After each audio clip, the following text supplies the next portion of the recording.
Hello guys, मस्त आहात ना सगळे? मला माहिती आहे तुम्ही मस्तच असाल. मला खूप जणांनी असं विचारलं की तुमचे व्हिडिओ वगैरे आता येत नाहीत. म्हणजे मी तरी काय सांगू की आता माझं ग्रॅज्युएशन झालंय. कॉलेज होतं तेव्हा ठीक होतं ना की काहीतरी व्हिडिओ बनवू शकत होते. आता काय व्हिडिओ बनवू मी?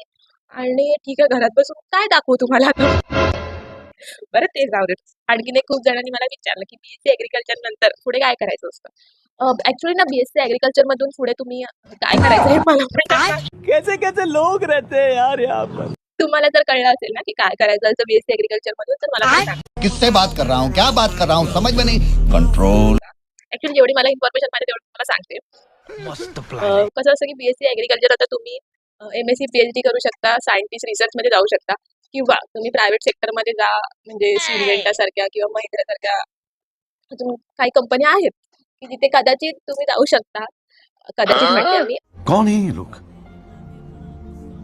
कहाँ से आते हैं? आणि राहिलं गव्हर्नमेंट सेक्टर, की असं बोलतात की ऍग्रिकल्चर वाल्यांना खूप तिकडे डिमांड असेल, आहे पण आहेच. पण कसं आहे माहिती का, गव्हर्नमेंट अवकाशाच्या बाहेर असते. बट जाऊ देत, तुम्ही ते सुद्धा ट्राय करू शकता. पण बाकी काय करतात ते मला नाही माहित. कारण बघ, आयटी वाले किंवा इंजिनिअरिंग वाले ठीक आहे, त्यांना माहित असतं की आपल्याला टेक्निकल फील्डमध्ये जायचंय, जॉब तिकडे असणार आहे.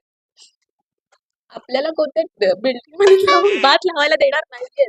ऍग्रिकल्चर घेतलं किंवा घेणार आहे त्यांच्यासाठी सांगते. बट तुम्हाला जर खरंच आवडत असेल तर बीएससी ऍग्रिकल्चर नक्की करा. खूप चांगला डिसिजन आहे तुमच्या आयुष्यात. तुम्ही खूप काय करू शकता.